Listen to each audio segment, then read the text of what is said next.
Is Independent Senator Angus King of Maine. He is a member of the Senate Intel Committee. Good morning, Senator.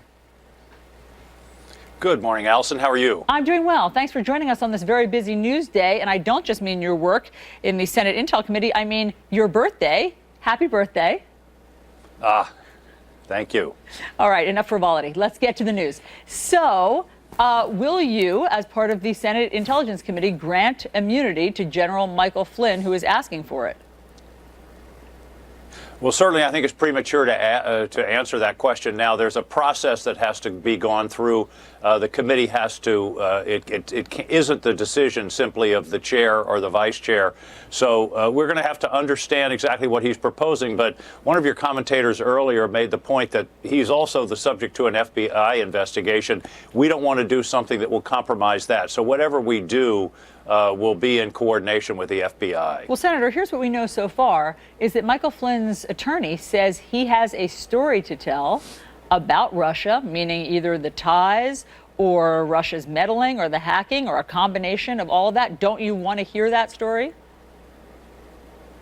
Well, we do, but we don't want to compromise the investigation going forward. We have to understand more detail of what he does have to say. And usually when someone requests immunity, they do have a story to tell. But the other piece is that the FBI is also investigating this matter. And as I say, we're going to have to coordinate with them, all in good time. I think that's the essence of it. Everybody wants to get the news today or tomorrow, but I don't want to do something, we don't want to do something that would compromise our ability to ultimately get to the bottom of the truth of this matter. Senator, moments ago, the president just tweeted about this very thing. He said, I'll read it to you, Mike Flynn should ask for immunity in that this is a witch hunt. Excuse for big election loss by media and Dems of historic proportion, exclamation point. Your response?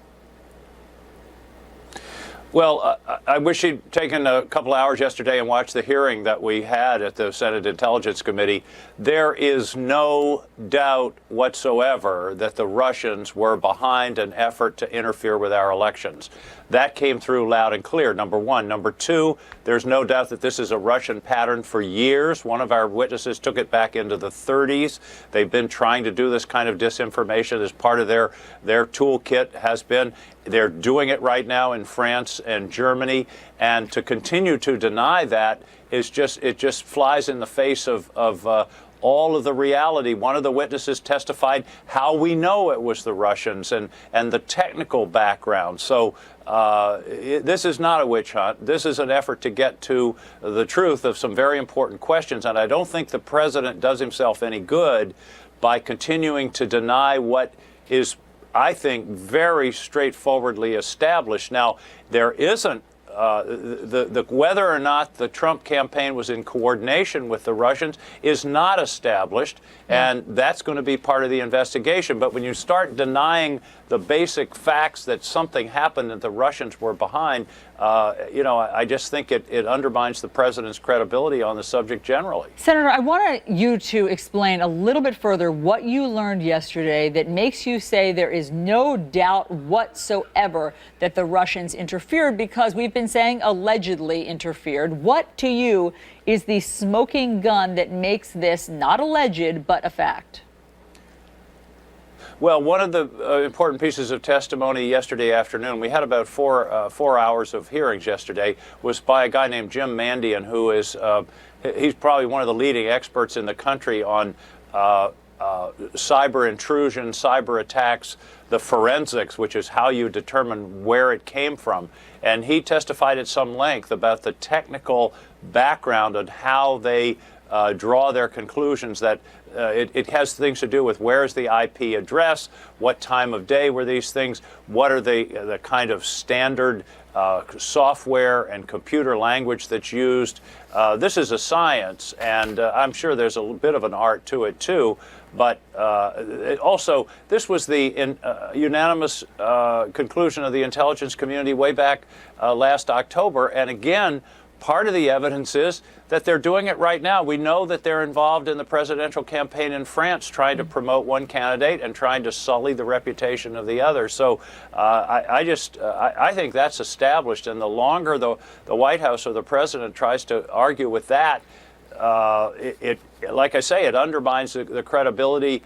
Then to go forward and say, yeah, but something may have happened, but we didn't have anything to do with it.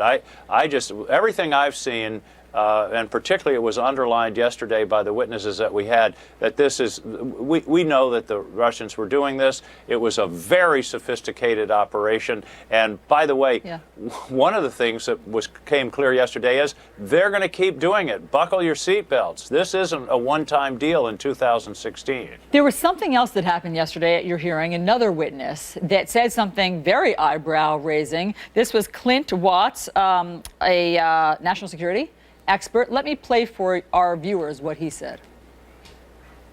Follow the trail of dead Russians. There's been more dead Russians in the past 3 months that are tied to this investigation, who have assets in banks all over the world. That means, Senator, follow the trail of dead Russians.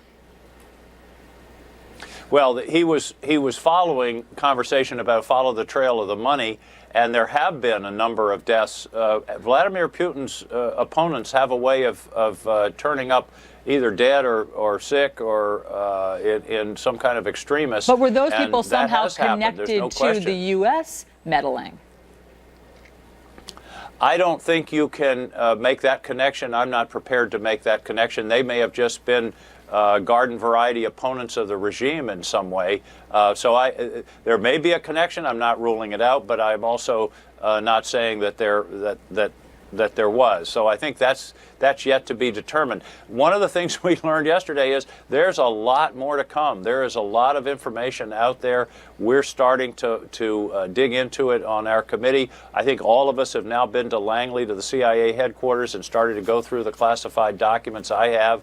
I know Marco Rubio has, many of the other members, and we're going to follow this thing where it leads. I think the other news from yesterday that, again, as you mentioned, sort of got buried by all the business about the House chair, was that we're really proceeding in a nonpartisan way.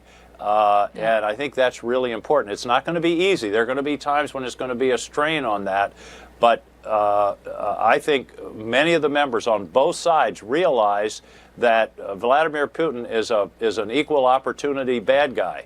And he may have come after the Democrats this time, but he could just as easily turn around and come after the Republicans next time if it suits his purposes, not ours. Yeah. Very quickly, Senator, what do you make of the news this morning that Devin Nunes was provided the sensitive information that he saw at the White House by White House officials that we're not naming, but White House officials? Well, first, I sort of repeat what Chairman Burr said the day before yesterday at his press conference. I really want to focus on what we're doing and not get into commenting on what the House is doing. I think it's pretty clear that the chairman should not have gone to the White House in the midst of all this by himself without informing the rest of his committee. But as to how they sort that out and what the results are, the House is going to have to sort that out on their own.